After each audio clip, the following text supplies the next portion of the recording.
El 13 de julio de 1917, 3 pastores caen de rodillas ante una luz que abre la tierra bajo sus pies y ven un mar de fuego.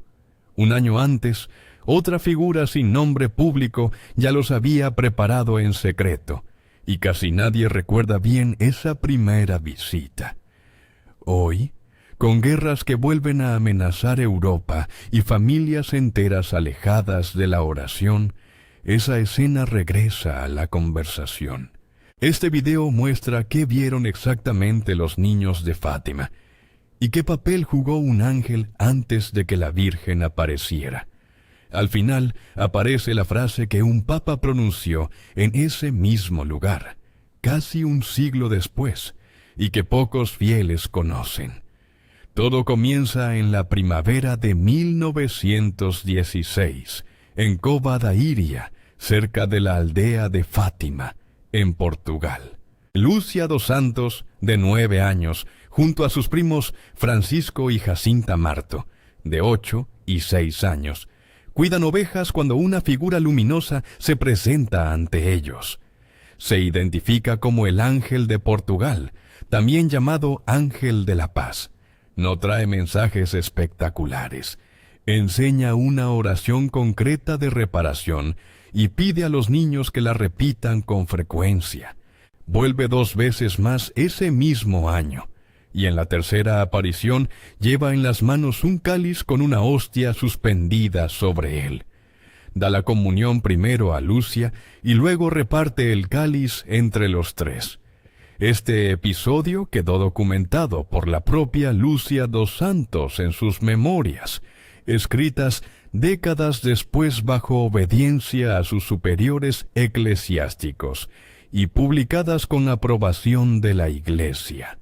Un año después, exactamente el 13 de mayo de 1917, la Virgen se aparece por primera vez a los mismos 3 niños en el mismo lugar. El ángel había preparado el terreno antes de que llegara el mensaje central.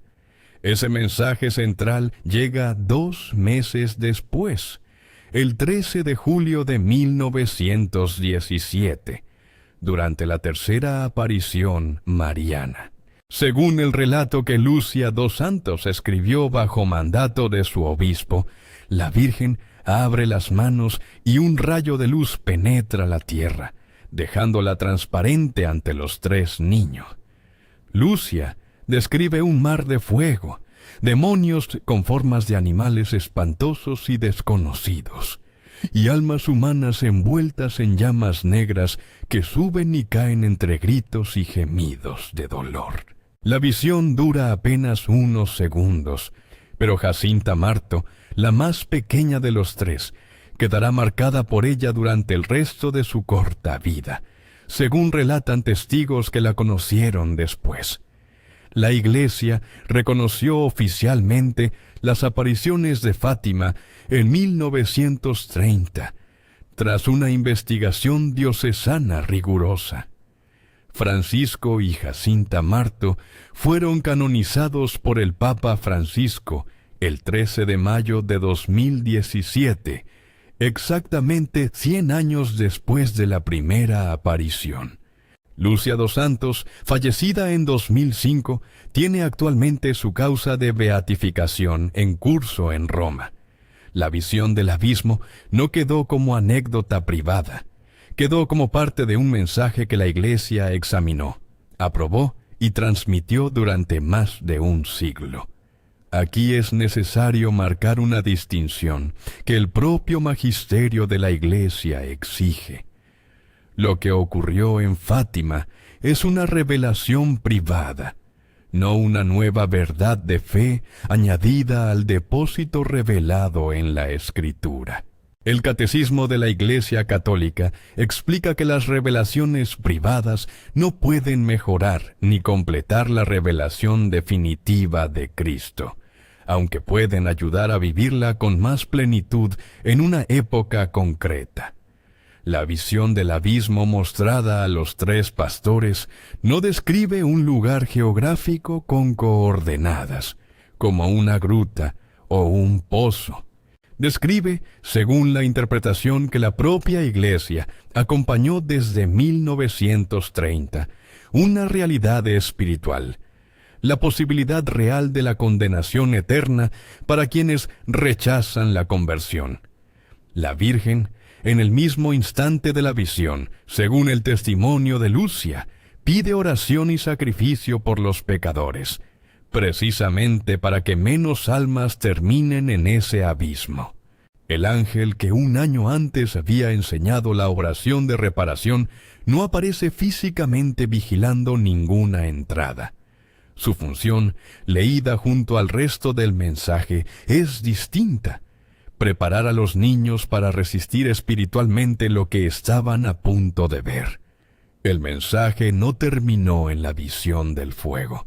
Según el mismo relato de Lucia dos Santos, la Virgen advierte que si no cesan las ofensas contra Dios, comenzará otra guerra peor que la que entonces devastaba Europa, y que un país concreto, Rusia, difundirá sus errores por el mundo, provocando persecuciones contra la Iglesia. Aquella advertencia se hizo pública recién en 1942, en un contexto donde la Segunda Guerra Mundial ya era una realidad y la Unión Soviética se consolidaba como potencia atea.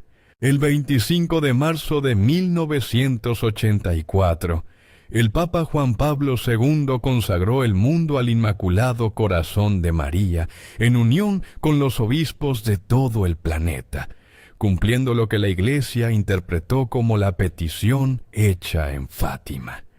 3 años antes, el 13 de mayo de 1981, ese mismo Papa había sobrevivido a un atentado en la plaza de San Pedro, ocurrido en la fecha exacta de la primera aparición mariana. Juan Pablo II atribuyó personalmente su supervivencia a la intercesión de la Virgen de Fátima y depositó una de las balas extraídas de su cuerpo en la corona de la imagen venerada en el santuario portugués. La advertencia de 1917 y el gesto de 1981 quedaron unidos por una misma fecha. Ese hilo entre advertencia y protección tiene una dimensión que rara vez se explica en casa. Francisco, Jacinta y Lucia tenían entre 6 y 10 años cuando recibieron la visión más dura de todo el mensaje de Fátima. La Iglesia nunca presentó ese detalle como algo traumático que debiera ocultarse a los niños de hoy, sino como una prueba de que la formación espiritual temprana no es un exceso ni un miedo innecesario. La oración que el ángel enseñó en 1916, antes de cualquier visión del abismo, es breve y puede repetirse en familia sin dificultad. Enseñar a un hijo a rezar antes de exponerlo a lo que el mundo le mostrará de todos modos, sin filtro, en una pantalla, sigue siendo hoy la misma lógica que sostuvo a esos 3 pastores portugueses hace más de un siglo. La protección no llega después del miedo, llega antes, en forma de oración aprendida con tiempo. El Papa Benedicto XVI visitó el santuario de Fátima en mayo de 2010, y durante una rueda de prensa a bordo del avión papal, advirtió que sería un error pensar que la misión profética de Fátima ya está completamente cumplida. Según explicó en esa misma intervención, el mensaje mariano sigue teniendo vigencia mientras existan formas nuevas de persecución contra los cristianos y nuevas ideologías que empujen a la humanidad lejos de Dios, con conflictos activos en Europa del Este, con comunidades cristianas perseguidas en distintas regiones de Oriente Medio y con un aumento documentado de la secularización en países que antes eran mayoritariamente católicos. Esa lectura de Benedicto XVI vuelve a tener peso. El ángel que preparó a los niños en 1916 no cerró ninguna puerta física.